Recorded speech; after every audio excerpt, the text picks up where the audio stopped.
శ్రీ కూనమనేని సాంబశివరావు గారు. Thank you sir. మన దేశ ప్రగతి, సమాజ ప్రగతి, విద్యా వైద్యానికి రిలేటెడ్గా ఉంటాయి. ఎక్కడైతే విద్య అభివృద్ధి చెందుతుందో, ఎక్కడైతే వైద్య సౌకర్యాలు ఎటువంటి లోపం లేకుండా ఉంటాయో, పేదవాడికి కూడా వైద్యం అందుతుందో, ఆ దేశమైనా, ఆ రాష్ట్రమైనా, సమాజమైనా బాగుంటుంది.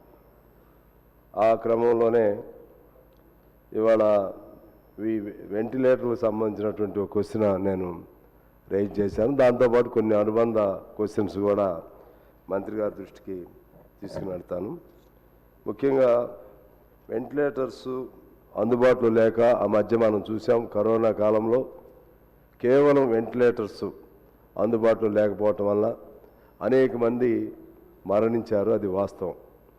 దానికి సంబంధించి ఇవాళ కొన్ని అదనపు వెంటిలేటర్స్ అవన్నీ కూడా సమాచారం ఇచ్చారు మంత్రి గారు. దాంతోపాటు నేను వారిని ఈ ప్రశ్న రూపంలో అడుగుతున్నాను. ప్రతి జిల్లా కేంద్రంలో అట్లీస్ట్, అలాగే ఏరియా కేంద్రంలో, ఏరియా హాస్పిటల్లో వెంటిలేటర్స్ని ప్రొవైడ్ చేసేటువంటి చర్యలు మీరు చేపడుతున్నారా అని ఆ ప్రశ్న రూపంలో అడుగుతా ఉన్నాను. అదేవిధంగా ఉస్మానియా, గాంధీ ఈ హాస్పిటల్కి సంబంధించి ఒకనాడు ఎంతో ప్రతిష్టాత్మకమైనటువంటి నిమ్స్ ఇప్పుడు కూడా కొద్దిగా ప్రాధాన్యత సంతరించుకుంటానే ఉంది. కానీ ఉస్మానియా, గాంధీని పూర్తిగా నిర్లక్ష్యం చేశారా, లేకుంటే ఏం చర్యలు తీసుకుంటున్నారు, అది కూడా చెప్పవలసిందిగా వారిని కోరుతా ఉన్నాను. ఒకప్పుడు పెద్ద మా రాజ్బహదూర్ గౌడ్ గారని, ఆయన ఆ రోజుల్లో పెద్ద నాయకుడు, కేఎల్ మహేంద్ర గారు, వాళ్ళు ఏ ప్రభుత్వ ఆసుపత్రికి కూడా, ఏ ప్రైవేట్ హాస్పిటల్కి కూడా వెళ్ళేవాళ్ళు కాదు. అనేకసార్లు వాళ్ళు ఎమ్మెల్యేలు, ఎమ్మెల్సీ చేసిన ఈ హాస్పిటల్స్కి వెళ్ళేవాళ్ళు. దాన్ని అభివృద్ధి చేయడానికి మీరు చేపడుతున్నటువంటి చర్యలు కూడా చెప్పవలసిందిగా కోరుతా ఉన్నాను. అదేవిధంగా హెల్త్ కార్డ్స్ ఎన్నో ఉన్నాయి ఈ రాష్ట్రంలో, ఇంకా ఎంతమందికి ఇవ్వాల్సిన అవసరం ఉంది, అందరికీ ఇచ్చేటువంటి చర్యలు చేపడతారా అని అడుగుతా ఉన్నాను. అదేవిధంగా 10 లక్షల పరిమితి పెట్టారు. గతంలో 5 లక్షలు ఉన్నది, అది సంతోషమే. దాంతోపాటు కొంతమంది మధ్యలోనే ఆ డబ్బు చాలక బయటకు వచ్చేస్తూ ఉన్నారు. ఆ హాస్పిటల్స్ నీ కోటా అయిపోయింది, నీకు రావాల్సినటువంటి బకాయిలు అయిపోయినాయి అని చెప్పి బయటికి పంపిస్తున్నారు. దాంతో అర్ధాంతరంగా హాస్పిటల్లో ఉండలేక, ఇంట్లో ఉండలేక అర్ధాంతరంగా అనేక ఇబ్బందులు పడుతున్నటువంటి పేషెంట్స్ మన అందరికి కూడా అనుభవం ఉంది. అందుకని ఏదైనా ఒక జబ్బుని ఆరోగ్యశ్రీ ఇటువంటి వాటిల్లో తీసుకున్నప్పుడు పూర్తి స్థాయి వైద్యం, పేదవాడికి ప్రత్యేకంగా ఆరోగ్యశ్రీ కార్డు ఉన్నటువంటి వాళ్ళకి పూర్తి స్థాయి వైద్యం ఇచ్చేటువంటి ఆలోచన ఏమైనా చేస్తున్నారా? అదేవిధంగా కొన్ని దేశాల్లో వైద్య రంగం పూర్తిగా ఇన్సూరెన్స్ కంట్రోల్లో ఉంటుంది. అమెరికా లాంటి చోట కూడా ఇన్సూరెన్స్కి అనుసంధానం చేస్తే మన భారతదేశంలోనూ లేదా మన రాష్ట్రంలో కూడా ఇక ఎవరికైనా సరే నిశ్చింతగా ఇవాళ కొన్ని ప్రైవేట్ హాస్పిటల్స్ ఇన్సూరెన్స్ ఫెసిలిటీ పెట్టాయి. వాళ్ళు అక్కడికి కానీ అడ్మిట్ అయితే టోటల్ ఖర్చు కూడా వాళ్ళు పెట్టుకుంటా ఉన్నారు. అటువంటిది ఇన్సూరెన్స్ ఆలోచన అందరికీ ప్రొవైడ్ చేయడానికి చేస్తున్నారా అని అడుగుతున్నాను. చేయకపోతే చేసే ఆలోచన ఉందా అని కూడా మీ దృష్టికి తీసుకొస్తా ఉన్నాను. అలాగే ఆయుష్మాన్ భారత్, ఇది కేవలం అంతకుముందు రేషన్ కార్డు అందరికి కూడా ఉండాలనేది సెంట్రల్ గవర్నమెంట్ స్కీమ్. అది దాన్ని ఇవాళ ఉస్మానియా, గాంధీ హాస్పిటల్స్కే పరిమితం చేశారనేది వాస్తవమా? నెక్స్ట్ బస్తీ దవాఖానాలు ప్రతి వార్డులో కూడా గత ప్రభుత్వం ఉన్నప్పుడు ఏర్పాటు చేశారు, అవి కొనసాగుతున్నాయా? అలాగే మన పాపులేషన్ అండ్ డాక్టర్స్ రేషియో ప్రకారంగా 1000 మందికి ఒక డాక్టర్ ఉండాలి. తెలంగాణ సమ్వాట్ నేషనల్ యావరేజ్ కంటే బెటర్ అని నేను చదివాను. 800 నుంచి 900కు ఒక డాక్టర్ ఉన్నారని చెప్తున్నారు. అయితే ఆ 1000 మందికి ఒక డాక్టర్ ఉండటము, దాని మెయింటెనెన్స్ నిర్వహణ లోపం ఏదో జరుగుతూ ఉన్నట్లుగా నాకు అర్థమవుతుంది. నేను గౌరవ మంత్రి గారు కూడా చాలా ఇంట్రెస్ట్గా ఉంటారు, ఆయన లెఫ్ట్ ఓరియంటేషనే. కానీ కొన్ని హాస్పిటల్స్లో డాక్టర్స్ లేక సమయం పాటించక చాలా వేకెన్సీస్ ఉన్నాయి. మా కొత్తగూడెం లాంటి ప్రధానమైన జిల్లా ఆసుపత్రుల్లోనే చాలా వేకెన్సీస్ ఉన్నాయి. దాంతో వారు ఇంకో హాస్పిటల్కి రెఫర్ చేయటం, వరంగల్ వారు అక్కడి నుంచి ఇంకో హాస్పిటల్కి రెఫర్ చేయటం, పేదవాళ్ళు అటు ఇటు తిరగలేక ఇబ్బంది పడుతున్నారు.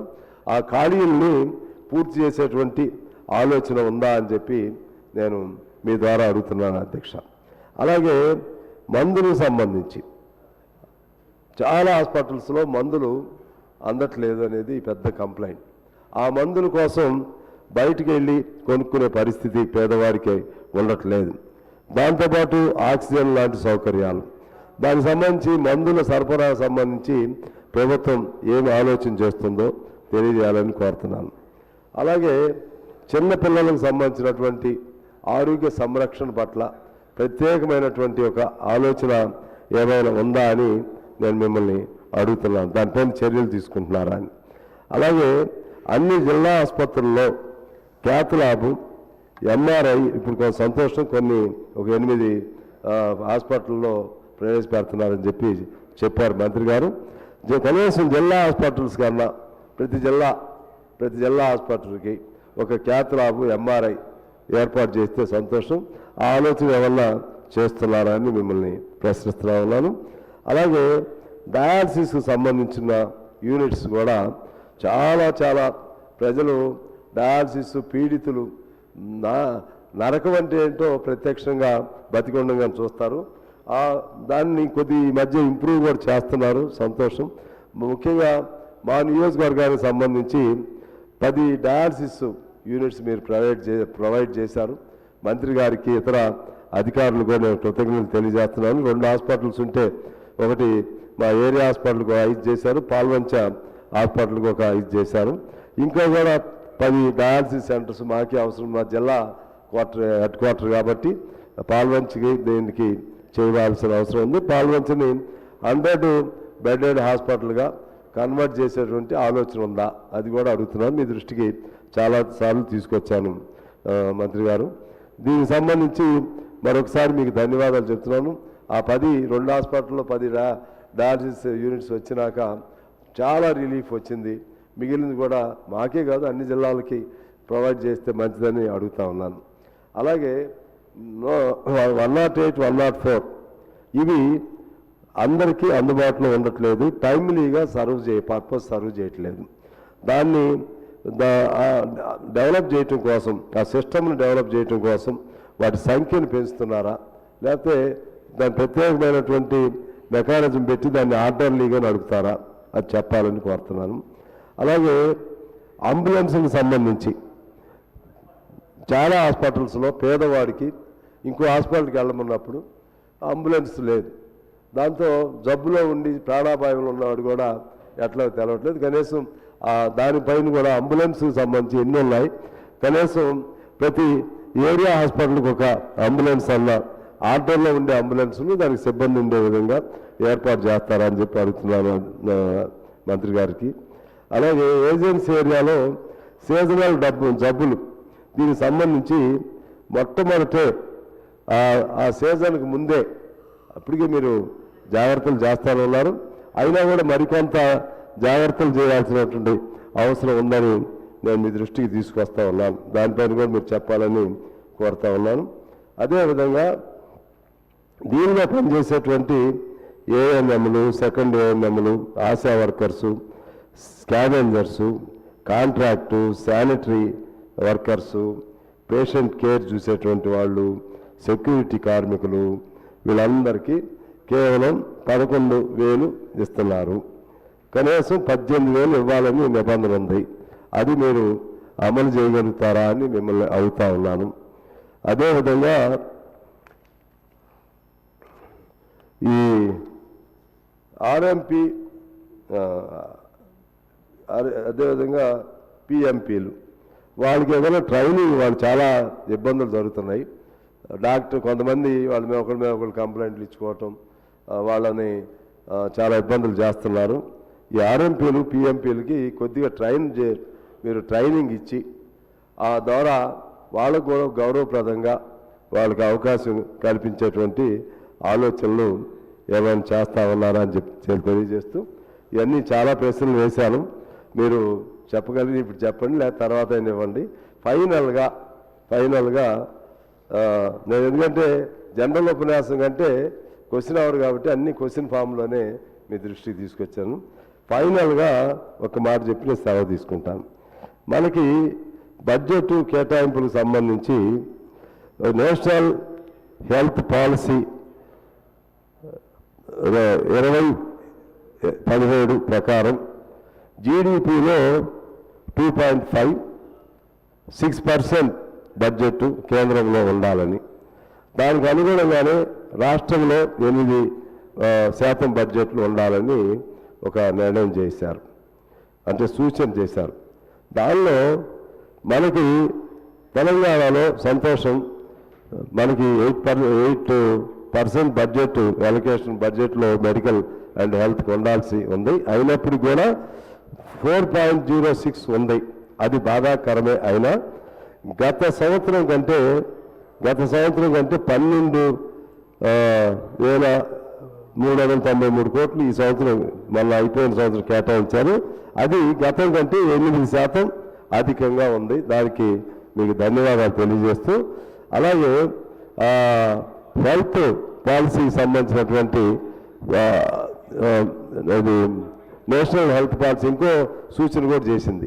ప్రతి సంవత్సరం ఒక్కో శాతం జీడిపిలోను లేకపోతే బడ్జెట్లో కూడా దీనికి మెడికల్ అండ్ హెల్త్కి పెంచాలని చెప్పి, అది కూడా మీరు ఏమైనా ఆలోచన చేస్తున్నారని చెప్పాలని కోరుతూ, ఆఖరిగా యుఎస్లో 16.7% జీడిపిలో ఉంది మెడికల్కి, జర్మనీలో 11.5% ఉంది, కెనడాలో 11.3% ఉంది, యూకేలో 10.4% ఉంది, ఆస్ట్రేలియాలో 10.3%, ఆస్ట్రియా అండ్ స్వీడన్లో 11.2% ఉంది అధ్యక్ష. ఇప్పుడు మనకు సంబంధించి మన భారతదేశంలో 1.94 బడ్జెట్లో ఉంది. 1.94 జీడిపికి సంబంధించి కూడా 1.5 అట్లా ఉంది. సరే, మన రాష్ట్రానికి సంబంధించి దాని రెండు ఇంటర్లింక్ ఉన్నప్పుడు కూడా ఆ స్థాయికి బడ్జెట్లో కేటాయింపులకి మీరు ఇప్పటికే కొంత ప్రయత్నం చేశారు. గత సంవత్సరం కంటే 8% అదనంగా కేటాయింపులు చేశారు. గ్రాడ్యువల్గా నేషనల్ హెల్త్ పాలసీ ప్రకారంగా స్టెప్ బై స్టెప్ ప్రతి సంవత్సరం 1% అట్లా పెంచుకుంటూ తొందరగా త్వరితగతిన పూర్తి చేసుకుంటే అది స్టాండర్డ్ పాలసీకి సంబంధించి ప్రిస్క్రైబ్డ్ ఎక్స్పర్ట్స్ సూచనకు అనుగుణంగా ఆ విధంగా బడ్జెట్లో హెల్త్ ఎలకేషన్స్ ఉంటే పేదవాడికి న్యాయం జరిగిద్ది. మరొకసారి మీ దృష్టికి తీసుకొస్తున్న ఇన్సూరెన్స్ది సాధ్యమైన మేరకు అందరు కవర్ అయ్యేట్లుగా ఆరోగ్యశ్రీ హెల్త్ కార్డ్స్ మ్యాక్సిమం అంటే ఎంత మేరకు అవసరం ఉంటే అంత మేరకు అవకాశం ఉండే విధంగా చేయాల్సిందిగా కోరుతూ, నేను ఆలస్యమైన మధ్యలో ఇంక్లూడ్ చేసే అవకాశం ఇచ్చినందుకు స్పీకర్ గారికి ధన్యవాదాలు తెలియజేస్తూ మీకు ధన్యవాదాలతో సెలవు తీసుకుంటున్నాను. డాక్టర్ మురళీ నాయక్ గారు. అధ్యక్ష,